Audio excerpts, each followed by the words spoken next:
Kabanata 7, Bilang Bata. Ang kabanatang ito ay batay sa Lucas Kapitulo 2 versikulo 39-40. Ang pagkabata at kabataan ni Jesus ay ginugol sa isang maliit na nayon sa bundok.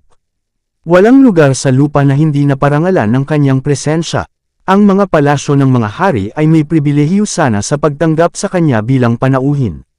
Ngunit dumaan siya sa mga tahanan ng kayamanan, mga korte ng maharlika, at mga kilalang upuan ng pagkatuto, upang gawin ang kanyang tahanan sa malabo at hinamak na Nazareth. Kahanga-hanga sa kahalagahan nito ang maikling talaan ng kanyang maagang buhay, ang bata ay lumaki, at lumakas sa espiritu, napuspos ng karunungan, at ang biyaya ng Diyos ay nasa kanya. Sa sikat ng araw ng mukha ng kanyang ama, si Jesus ay lumago sa karunungan at sa pangangatawan, at sa pagsang-ayon sa Diyos at sa tao. Lucas Kapitulo 2 versikulo 52. Ang kanyang isip ay aktibo at tumatagos, na may pag-iisip at karunungan na higit sa kanyang mga taon. Ngunit ang kanyang karakter ay maganda sa simetriya nito. Ang mga kapangyarihan ng isip at katawan ay unti-unting nabuo, alinsunod sa mga batas ng pagkabata. Noong bata pa, nagpakita si Jesus ng kakaibang kagandahan ng disposisyon. Ang kanyang mga kamay ay handa na maglingkod sa iba. Nagpakita siya ng pagtitiis na walang makakaabala, at isang katapatan na hindi kailanman magsasakripisyo ng integridad. Sa prinsipyong matatag bilang isang bato, ang kanyang buhay ay nagpahayag ng biyaya ng di makasariling kagandahang loob. Nang may malalim na kasigasigan ang ina ni Jesus ay minasdan ang paglalahad ng kanyang mga kapangyarihan, at namasdan ang pahiwatig ng kasakdalan sa kanyang pagkatao. Sa tuwa ay hinanggad niyang hikayatin ang maliwanag at madaling pagtanggap na isipan. Sa pamamagitan ng banal na espiritu ay tumanggap siya ng karunungan upang makipagtulungan sa makalangit na mga ahensya sa pag-unlad ng batang ito, na maaaring mag-angkin ng Diyos lamang bilang kanyang ama. Mula sa mga unang panahon ng mga tapat sa Israel ay nagbigay ng malaking pangangalaga sa edukasyon ng mga kabataan. Ang Panginoon ay nag-utos na kahit mula sa pagkabata ay dapat turuan ang mga bata ng kanyang kabutihan at kanyang kadakilaan, lalo na sa inihayag sa kanyang batas, at ipinakita sa kasaysayan ng Israel. Ang awit at panalangin at mga aral mula sa kasulatan ay dapat iakma sa pagbubukas ng isip. Dapat turuan ng mga ama at ina ang kanilang mga anak na ang batas ng Diyos ay isang pagpapahayag ng kanyang pagkatao, at na habang tinatanggap nila ang mga alituntunin ng batas sa puso, ang larawan ng Diyos ay natunton sa isip at kaluluwa. Karamihan sa pagtuturo ay pasalita, ngunit ang mga kabataan ay natutong magbasa ng mga kasulatang Hebreo, at ang mga parchment roll ng lumang tipan na kasulatan ay bukas sa kanilang pag-aaral. Sa mga araw ni Kristo ang bayan o lungsod na hindi naglaan para sa relihiyosong pagtuturo ng mga kabataan ay itinuturing na nasa ilalim ng sumpa ng Diyos. Ngunit naging formal ang pagtuturo. Pinalitan ng tradisyon ang kasulatan. Ang tunay na edukasyon ay aakay sa mga kabataan na hanapin ang Panginoon, kung sakaling madama nila siya, at matagpuan siya. Gawa Kapitulo 17 versikulo 27. Ngunit ang mga gurong Hudyo ay nagbigay ng kanilang pansin sa mga bagay ng seremonya. Ang isip ay puno ng material na walang halaga sa mag-aaral, at hindi makikilala sa mas mataas na paaralan ng mga korte sa itaas. Ang karanasang natamo sa pamamagitan ng personal na pagtanggap sa salita ng Diyos ay walang lugar sa sistema ng edukasyon. Dahil sa pag-ikot ng mga panlabas, ang mga mag-aaral ay hindi nakahanap ng tahimik na oras upang gugulin sa Diyos. Hindi nila narinig ang kanyang tinig na nagsasalita sa puso. Sa kanilang paghahanap ng kaalaman, tumalikod sila sa pinagmumulan ng karunungan. Ang mga dakilang mahahalagang bagay sa paglilingkod sa Diyos ay napabayan. Ang mga prinsipyo ng batas ay natatakpan. Ang itinuturing na higit na mataas na edukasyon ang pinakamalaking hadlang sa tunay na pag-unlad. Sa ilalim ng pagsasanay ng mga rabay ang mga kapangyarihan ng kabataan ay napigilan. Naging masikip at makitid ang kanilang isipan. Ang batang si Jesus ay hindi tumanggap ng pagtuturo sa mga paaralan sa sinagoga. Ang kanyang ina ang kanyang unang guro sa tao. Mula sa kanyang mga labi at mula sa mga balumbo ng mga propeta, natutuhan niya ang mga bagay sa langit. Ang mismong mga salita na kanyang mismong sinabi kay Moises para sa Israel ay itinuro na ngayon sa tuhod ng kanyang ina. Sa pagsulong niya mula sa pagkabata hanggang sa kabataan, hindi niya hinanap ang mga paaralan ng mga rabay. Hindi niya kailangan ng edukasyon na makukuha mula sa gayong mga mapagkukunan, sapagkat ang Diyos ang kanyang tagapagturo. Ang tanong na itinanong sa panahon ng ministeryo ng tagapagligtas, paano nakakaalam ng mga sulat ang taong ito, na hindi kailanman natuto? Ay hindi nagpapahiwatig na si Jesus ay hindi marunong bumasa, ngunit lamang na siya ay hindi nakatanggap ng rabbinical na edukasyon.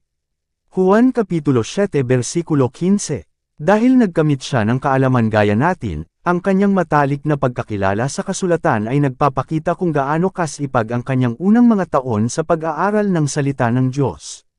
At nakalatag sa harapan niya ang dakilang aklatan ng mga nilikha ng Diyos. Siya na gumawa ng lahat ng bagay ay nag-aral ng mga aral na isinulat ng kanyang sariling kamay sa lupa at dagat at langit. Bukod sa mga hindi banal na paraan ng mundo, nagtipon siya ng mga tindahan ng kaalamang siyentipiko mula sa kalikasan. Pinag-aralan niya ang buhay ng mga halaman at hayop, at ang buhay ng tao. Mula sa kanyang pinakamaagang mga taon siya ay nagtataglay ng isang layunin, na buhay siya para pagpalain ang iba.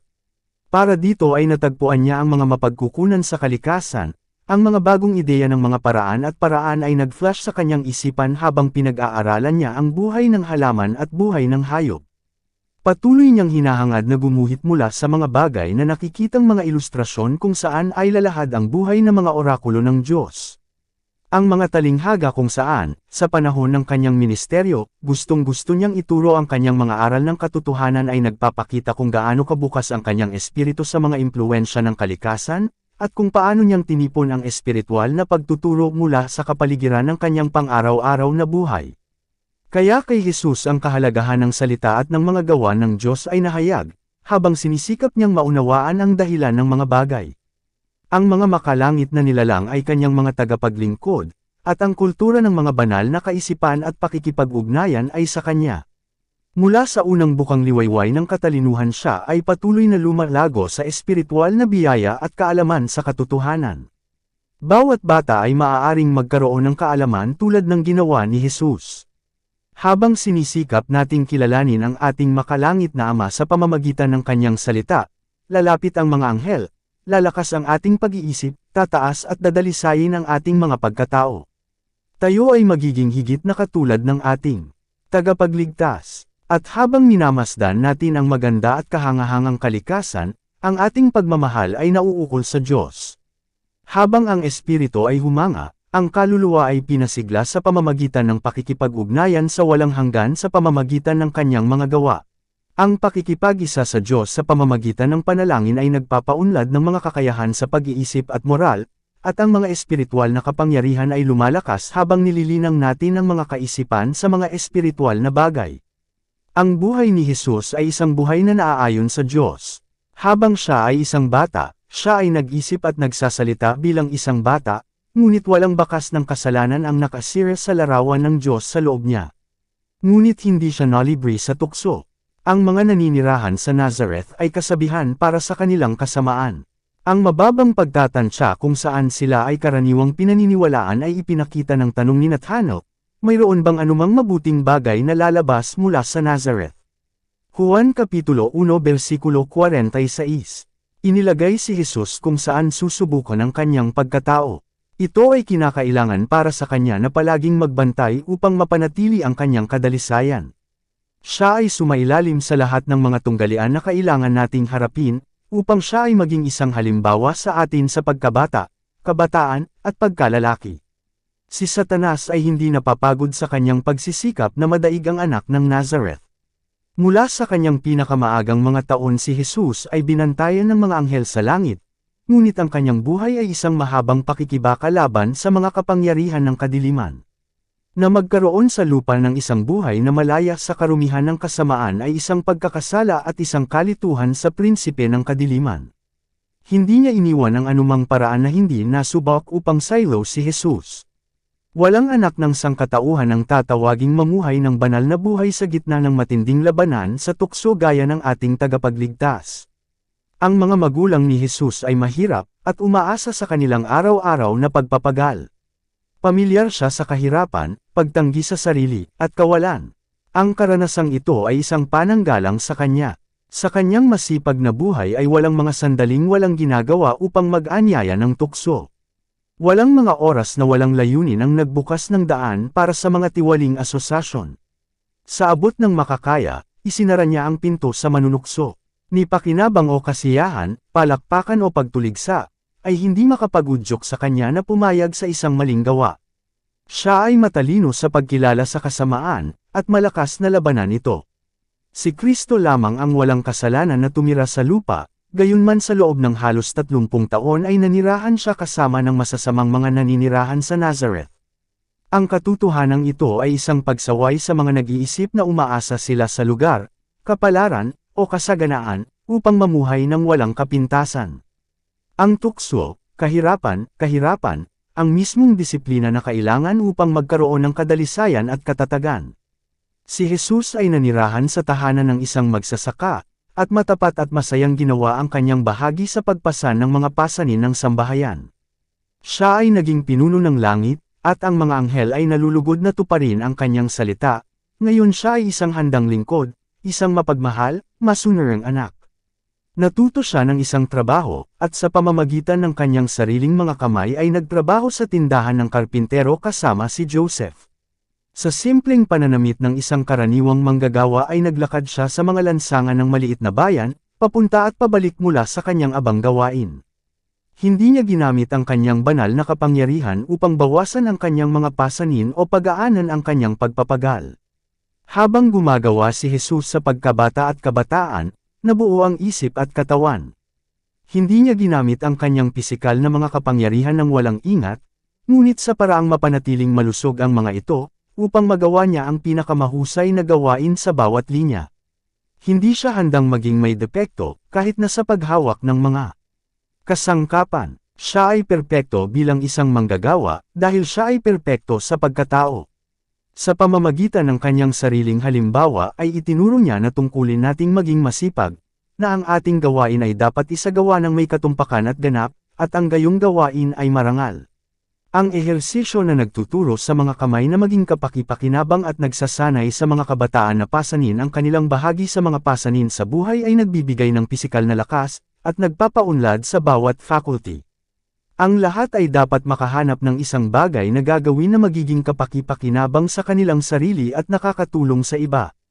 Itinalaga ng Diyos ang gawain bilang isang pagpapala, at tanging ang masipag na manggagawa ang makakatagpo ng tunay na kaluwalhatian at kagalakan ng buhay. Ang pagsang-ayon ng Diyos ay nakasalalay sa mapagmahal na katiyakan sa mga bata at kabataan na masayang nakikibahagi sa mga tungkulin ng sambahayan, na nakikibahagi sa mga pasanin ng Ama at Ina. Ang ganitong mga bata ay lalabas ng tahanan upang maging kapaki-pakinabang na miyembro ng lipunan. Sa buong buhay niya sa lupa, si Jesus ay isang masigasig at patuloy na manggagawa. Marami siyang inaasahan, kaya't marami siyang sinubukan. Pagkatapos niyang pumasok sa kanyang ministeryo, sinabi niya, "Kailangan kong gawin ang mga gawa niya na nagsugo sa akin, habang araw, dumarating ang gabi, na walang taong makakagawa." Juan Kapitulo 9 versikulo 4. Hindi tinalikuran ni Jesus ang pangangalaga at pananagutan, gaya ng ginagawa ng marami na nag-aangking mga tagasunod niya. Ito ay dahil hinahangad nilang iwasan ang disiplinang ito kaya marami ang mahina at hindi mahusay. Maaaring nagtataglay sila ng mahalaga at magiliw na mga katangian, ngunit sila ay walang nerbiyos at halos walang silbi kapag ang mga paghihirap ay dapat matugunan o malagpasan ang mga hadlang. Ang pagiging positibo at lakas, ang katatagan at lakas ng pagkatao, na ipinakita kay Kristo ay dapat paunlarin sa atin, sa pamamagitan ng parehong disiplina na kanyang tiniis. At ang biyayang tinanggap niya ay para sa atin. Habang siya ay nabubuhay kasama ng mga tao, ang ating tagapagligtas ay nakabahagi sa kapalaran ng mahihirap. Alam niya sa pamamagitan ng karanasan ng kanilang mga alalahanin at paghihirap, at maaari niyang aliwin at hikayatin ang lahat ng mapagpakumbabang manggagawa. Yaong mga may tunay na kuro-kuro sa pagtuturo ng kanyang buhay ay hindi kailanman makadarama na ang isang pagkakaiba ay dapat gawin sa pagitan ng mga uri, na ang mayayaman ay dapat parangalan kaysa sa mga karapat-dapat na dukha. Dinala ni Jesus sa kanyang paggawa ang kagalakan at taktika. Nangangailangan ito ng maraming pasensya at espiritualidad upang dalhin ang relihiyon sa Biblia sa buhay tahanan at sa pagawaan, upang tiisin ang hirap ng makamundong negosyo, at gayunpaman panatilihing nakatuon ang mata sa kaluwalhatian ng Diyos. Dito naging katulong si Kristo. Siya ay hindi gaanong puno ng makamundong pangangalaga na walang oras o pag-iisip para sa makalangit na mga bagay. Kadalasan ay ipinahayag niya ang kagalakan ng kanyang puso sa pamamagitan ng pag-awit ng mga salmo at makalangit na mga awit. Kadalasan ay narinig ng mga naninirahan sa Nazareth ang kanyang tinig na nakataas sa pagpupuri at pasasalamat sa Diyos. Nagdaos siya ng pakikipag-isa sa langit sa awit, at habang ang kanyang mga kasamahan ay nagreklamo ng pagod sa paggawa, sila ay pinasaya ng matamis na himig mula sa kanyang mga labi. Ang kanyang papuri ay tila nagpalaeyas sa mga masasamang anghel, at, tulad ng insenso, pinupuno ang lugar ng halimuyak. Ang mga isipan ng kanyang mga tagapakinig ay dinala mula sa kanilang pagkatapon sa lupa, tungo sa makalangit na tahanan. Si Jesus ang bukal ng nakapagpapagaling na awa para sa mundo, at sa lahat ng mga liblib na taon sa Nazareth, ang kanyang buhay ay damaloy sa agos ng pakikiramay at lamang. Ang mga matanda, ang nagdadalamati, at ang pasan-pasan ng kasalanan, ang mga bata na naglalaro sa kanilang walang sala na kagalakan, ang maliliit na nilalang sa kakahuyan, ang matiyagang mga hayop sa pasanin, lahat ay higit na masaya para sa kanyang presensya. Siya na ang salita ng kapangyarihan ay nagtataguyod ng mga mundo ay yuyuko upang paginhawahin ang isang sugatang ibon. Walang anumang bagay na hindi niya napapansin, walang bagay na kanyang hinamak na paglingkuran. Kaya habang siya ay lumalagos sa karunungan at tangkad, si Jesus ay lumago sa pagsang-ayon sa Diyos at sa tao.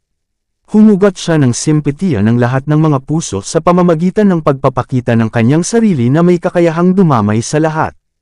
Ang kapaligiran ng pag-asa at tapang na nakapaligid sa kanya ay naging isang pagpapala sa bawat tahanan. At madalas sa sinagoga sa araw ng Sabbath ay tinawag siya na basahin ang aral mula sa mga propeta, at ang mga puso ng mga nakikinig ay nasasabik habang ang isang bagong liwanag ay sumisikat mula sa pamilyar na mga salita ng sagradong teksto. Ngunit iniiwasan ni Jesus ang pagpapakita. Sa lahat ng mga taon ng kanyang pananatili sa Nazareth, hindi niya ginawa ang pagpapakita ng kanyang mahimalang kapangyarihan. Hindi siya naghanap ng mataas na posisyon at walang mga titulo. Ang kanyang tahimik at simpleng buhay, at maging ang katahimikan ng mga kasulatan tungkol sa kanyang mga unang taon, ay nagtuturo ng isang mahalagang aral.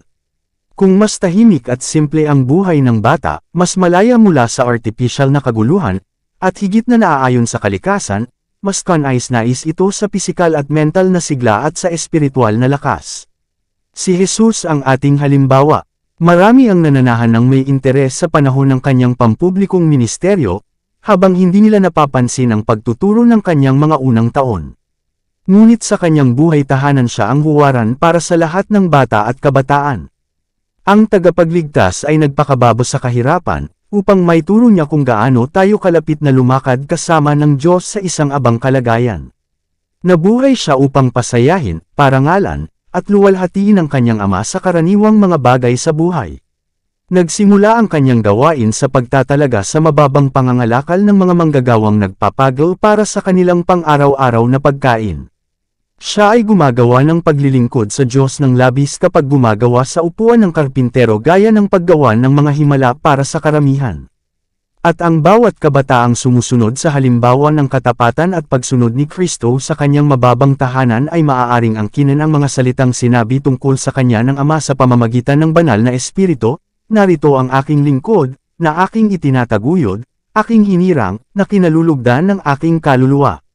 Isaias Kapitulo 42 versikulo 1. Dito nagtatapos ang Kabanata 7. Para updated ka sa susunod na kabanata, ay huwag kalimutang mag-subscribe, mag-follow at mag-share sa ating channel Renilab TV. Maraming salamat po.